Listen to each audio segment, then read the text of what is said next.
हरे कृष्ण। सबसे बड़ा परोपकारी कौन? एक बार एक जेल थी। उस जेल में जितने भी लोग रहते थे, जितने भी इनमेट्स थे, बहुत परेशान रहते थे। जेल है भाई, परेशानी तो होनी चाहिए।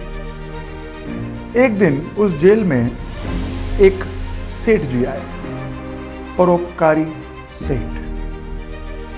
और सेठ जी ने आके जेल में देखा और बोलने लगे, ये कोई जेल है?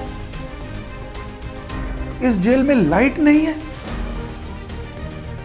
कैसे लोगों को रखते हो जानवरों की तरह? तो जेलर से कहा, मैं धन देता हूं, इस जेल में बल्ब लगाओ, इलेक्ट्रिसिटी लाओ। सारे के सारे कैदी प्रसन्न हो गए। जय हो सेठ जी की जय हो, ऐसा कह के चिल्लाने लगे। सेठ ने धन दिया, जेलर ने इलेक्ट्रिसिटी का प्रबंध किया और कुछ ही दिनों में वहां बल्ब लग गए। कैदी एक दूसरे को देख के हर्षोल्लासित हो गए कि रात को क्या खाएंगे, अब ये देखेंगे भी। कितना बड़ा परोपकारी है, परोपकारी की जय हो, सेठ जी की जय हो।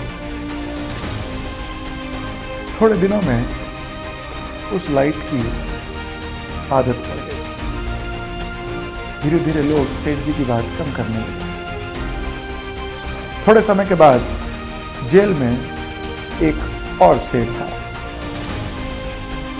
जैसे ही सेठ आया, देख के जेल को बोलने लगा, ये कोई जेल है? इस जेल में पंखे नहीं है, बेचारे आदमियों को जानवरों की तरह रखते हो। मुझसे धन लो। सारी जेल के सब कैदियों के लिए एक एक पंखा लगाओ। अब तो एक प्रसन्नता की लहर दौड़ पड़ी जेल में। पंखे लग गए। कैदी जेल में जोर जोर से चिल्लाने लगे, सेठ जी की जय हो, सेठ जी की जय हो। अब कोई मच्छर नहीं सताएगा, रात को चैन की नींद सोएंगे, सेठ जी आपकी जय हो।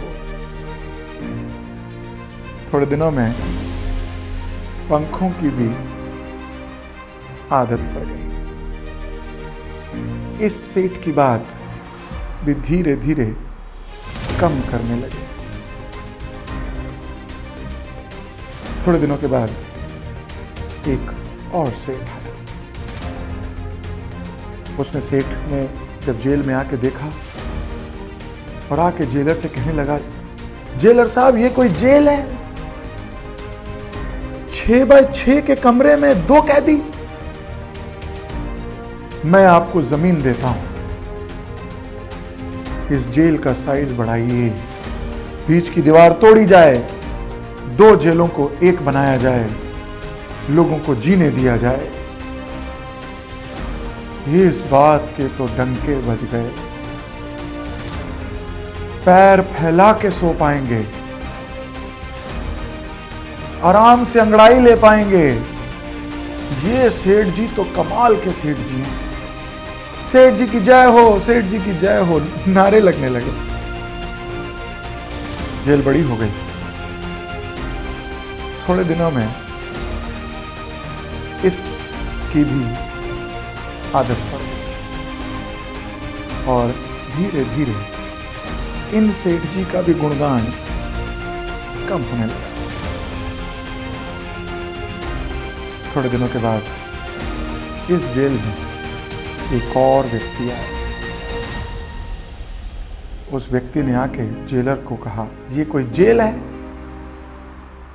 लेकिन इस बार उसने कुछ दिया नहीं, चुपचाप कैदियों को जेल से छूटने की चाबी दे दी। जी हां, चाबी।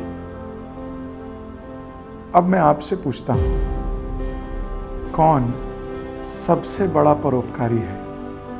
वो जो इस जेल में ठीक से रहने की सुख सुविधा दे, या वो जो इस जेल से निकलने का रास्ता दिखा दे, चाबी दे दे? तो हमें ऐसे ही परोपकारी की खोज करनी चाहिए या ऐसा परोपकारी बनना चाहिए। मैं ये नहीं कहता परोपकार नहीं करो, खूब करो, लेकिन उस परोपकार के पीछे का उद्देश्य क्लियर होना चाहिए। जो जेल से छूटने की चाबी दे वो बड़ा परोपकारी है। हरे कृष्ण।